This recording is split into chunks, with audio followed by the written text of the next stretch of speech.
Hello and welcome to the inaugural episode of the AGEUcational Podcast. I'm Roy. I'm Terry. We're going to be instituting a podcast. We've had the AGEUcational website and Facebook for quite some time. We've delivered a lot of our own content. Then we kind of backed off and have been curating some lately. And we've decided to go ahead and start a podcast for this as well. I mean, what we want to do is cover a lot of angles of the aging spectrum, Stages. Stages, spectrums, where we can talk to some professionals, some seniors, some family members, some caregivers, people telling their story and some things that they've learned along the way. We just want to make it just a good forum and try to present, information that's interesting on this process because, we're all getting there. We can't stop it. And, just like us, we have, no, I'm not, Terry's not, I may be aging a little bit, but No, she's I'm definitely not. Oh, you're good. But we have aging parents, and Terry still actually has one younger daughter, just in her younger 20s. So, there are times that she may be considered part of that sandwich generation. Not that she's still at home, but still does take some attention. So, we just felt like it's important to put the information out there to let people know that they're not alone in their struggles, maybe provide some hints, tips, tricks. I'm fortunate enough, both of my parents are still living. I've been in the senior living industry as a consultant for the last 20 years. And not that the purpose of this show is not to advocate for any one type of living. It's mainly just to present information. We feel like I think everybody needs to make the choice that's best for them financially and what their needs are. Sometimes that may be staying at home, living with a relative, maybe senior living, but there's an answer for everybody that's out there. Right. And I mean, when you just start out, as your parents are aging and different ailments are coming up, it's hard to start at the very beginning, and just hearing different conversations about what's worked for other people, that helped me a lot. Yeah. My dad had Alzheimer's for a long time, probably for about 12 years, but my mom took care of him as long as she could. It got kind of bad, and then he ended up going into a retire. It was a trial. Well, first he went to a retirement center, but it was like it wasn't. It was kind of assisted living, but it was he had to wear an ankle monitor just in case he would bolt for the door, which he did a couple of times, and he'd run out, and somebody would come after him, and they'd be looking around saying, "Mr. John, where are you?" And he'd say, "Here I am." He'd stand up right there from the bushes where he was hiding from everybody. But then he lived there for a couple of years, and then he ended up in an Alzheimer's group home, and it was awesome. There were 6 to 8 people who lived there who were patients, and then they had staff around the clock. Okay. Heavy at different times, and it was an awesome experience there. And it's difficult to know what to do because if it's a spouse, of course, we never want to let them go. Mm-hmm. And we had this has been probably 10 or 12 years ago. I had an unfortunate event that we had neighbors across the street that were the wife had started suffering Alzheimer's, and she was somebody that liked to escape and liked to get out and roam around. And so the husband, unfortunately, he was elderly as well and wasn't in the greatest of health, but he didn't want to, have to put her somewhere. And so he kept her at home. They put some door alarms on. He had wedges under the doors where she couldn't open them, and thought he had everything worked out. And so one morning I woke up about 4:30, 5 o'clock, and there was a bunch of red flashing lights out the front window. So I got up, went out, and found out that that the wife had escaped during the night, and this was on a kind of a cool night. It was probably in upper 30s or 40s. She had escaped in her nightgown and wandered across the street, and at the time I had an old Jeep, and she had gotten in the back of that Jeep, and the police found her over there sleeping. And they got lucky because she didn't shut the door good, and the dome light came on. So that was what kind of cued the police and fire department to walk over there and check it out. Sure enough, they found her. And shortly after that, she did have to go to a memory care facility where they could take care of her. But sometimes even the best of intentions, things don't work out. And then the other thing to think about is there used to be a lot of statistics on caregivers. And, at one point, I think 80% of caregivers would pass before the person that they were taking care of, especially in that Alzheimer's environment, because it is just such a strain and so much work and sleep deprivation. And I've never been through it, so I'm not even trying to say I can understand what people go through, but I just know from talking to different people that it's very, very difficult.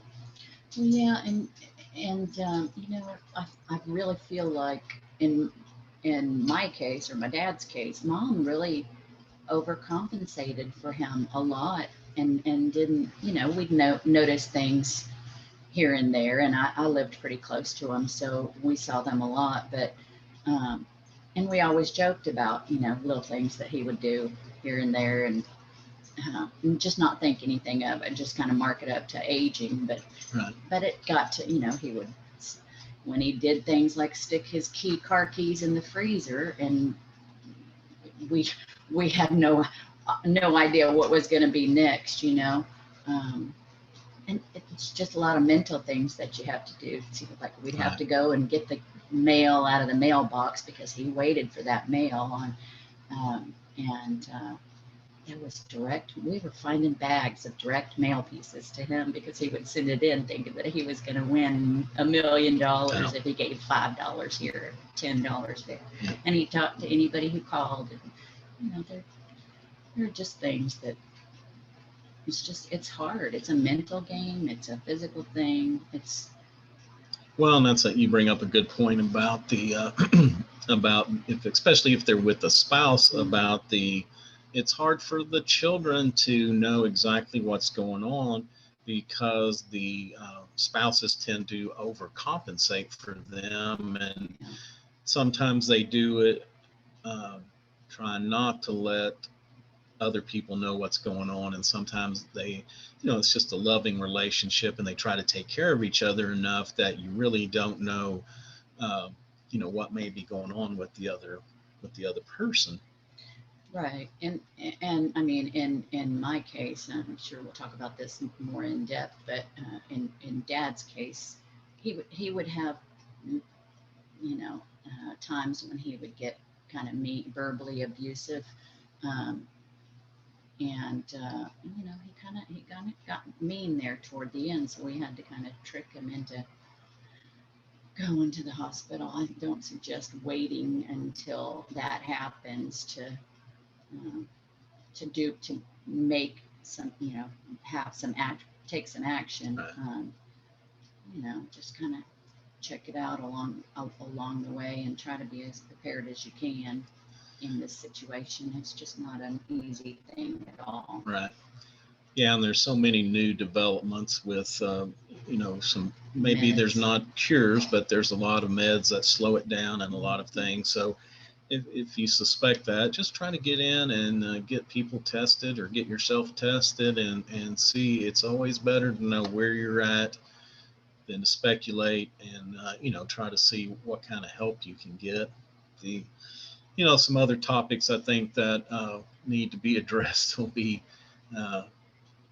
driving, that's always a difficult conversation. And, it's one that we kind of jokingly have now that um, it's my sister got my mom some kind of a key uh, alert. Like if you lose your keys, you can look it up and see where they're at. It's got like a little, uh, I can't even think of what the code is, but it's like a tile thing. Yeah. It's a tile. Okay. So she got her tile, and I was, mom's like, well, I don't know why I got that. I never lose my keys. And I said, well, it's not a key finder. It's a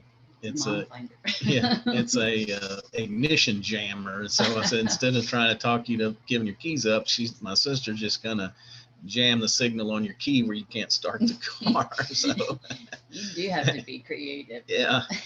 So, but anyway, those are difficult conversations, but also caregivers. I mean, hopefully we can get some other experts in that caregiving to just, tips that can help, because like I said, sometimes the caregivers end up getting sicker than the people they're taking care of because of the time and the stress that goes into being a caregiver, not only for Alzheimer's, but for any, aging individual that needs a lot of help. And so, there are a lot of places to turn for help out there for respite care, different things. So, hopefully we can get into all of that, but just some general topics I've thought about. Polypharmacy.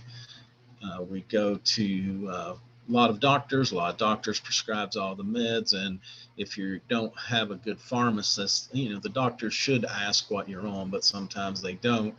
Sometimes if you have a good pharmacist, they will catch it, but a lot of times they don't. And so knowing what medicines interact and just being careful and asking the question, not that we on the show will be able to tell you what's polypharmacy, but the knowing when to talk to your medical professionals and say, hey, look, I'm taking this, I'm taking this, and this. How are they interacting? What are they doing? Because sometimes there can be deadly consequences for that. And keeping track of it. I mean, today it's easier than you think to keep track of it. There's so many apps available. Right.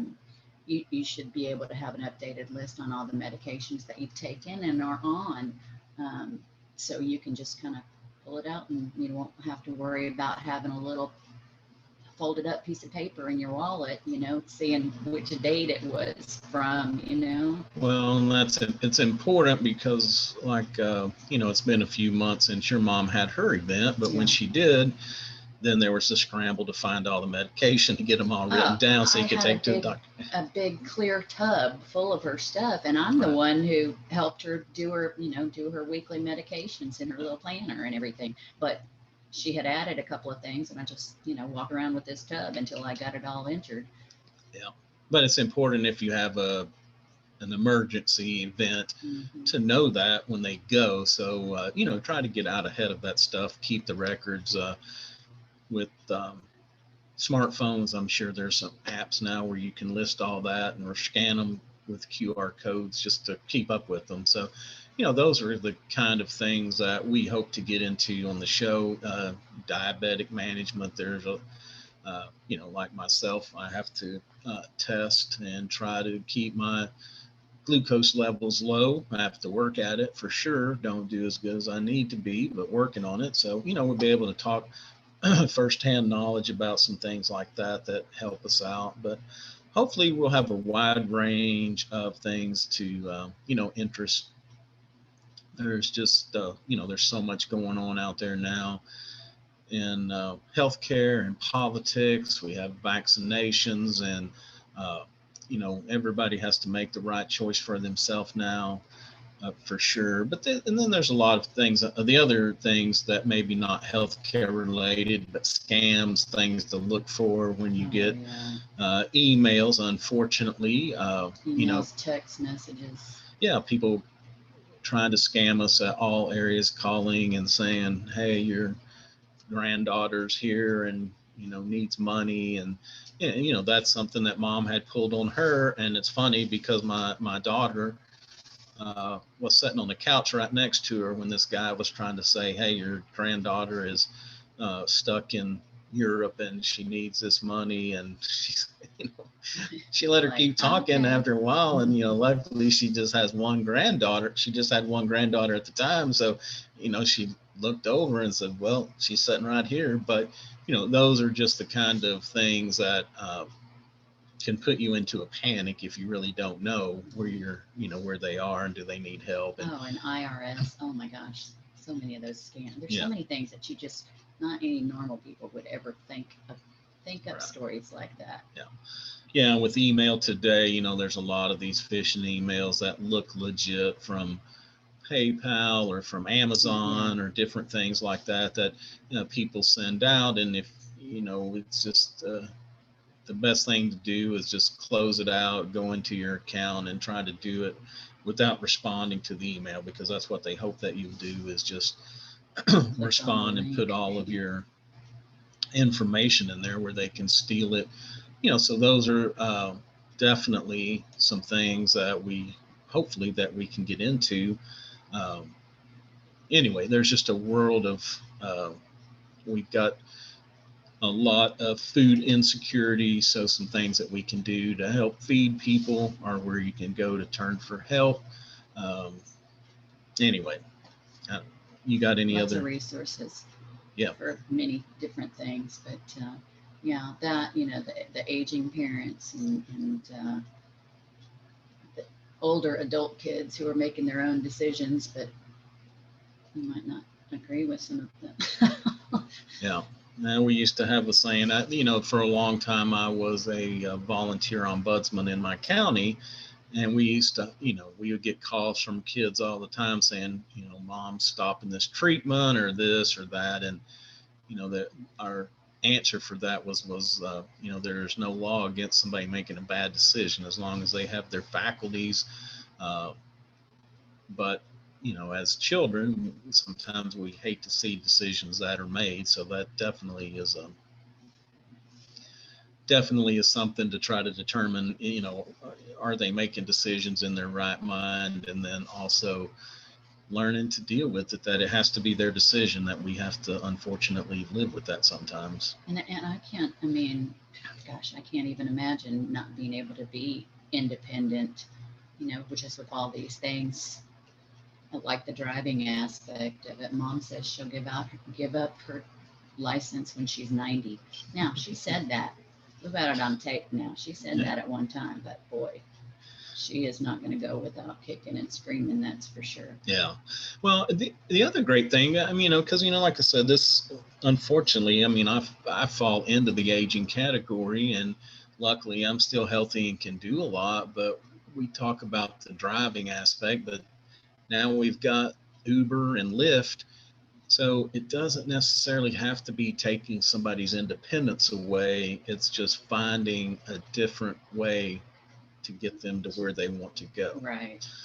But unfortunately, in our society, especially, my age and older, that was a definitive point of independence, is when you got your driver's license, you could take off, go anywhere you want to. And so it's hard, I'm sure, but we have to look at these other alternatives and say the true point of driving is to get from point A to point B. And there's another method that we can do that and still be, independent without having to bother anybody else to come do that for us. Yeah, I may have tried to get mine a couple of years beforehand, in the middle of the night taking the car. That's a whole nother thing. Yeah, right. Oh my gosh, and get caught every time. Right. All right. You have anything else? No, there's just a lot of aspects here that we can cover, and we will do it. Yeah. Through a lot. Yeah. And the other thing too, we want to be sure and invite professionals, seniors, adult children, to give us an email at either roy@AGEUcational.com or Terry with a Y, TERRY at AGEUcational.com, and tell us your story, and we'll see if we can't, set up a time to do a taping to get everybody on. We would love to hear stories. And, some of this is going to be about us and the things that we're going through, but we also want to hear from others and make it about, make it about community. That's the way that we get through all of this. Yeah, you have to have a big community to reach out to, or just a close knit, good friends, us. Yeah, right. All right. Well, again, until next time, it is AGEUcational, AGEUC. AGEUcational. Yeah, AGEUcational.com. We're on all the major social media, Facebook, Instagram, Twitter, and probably YouTube. I think we should have a YouTube channel with these videos going up on that too pretty soon. So anyway, check us out. Until next time, I'm Roy. I'm Terry. Take care of each other. Happy New Year. Happy New Year.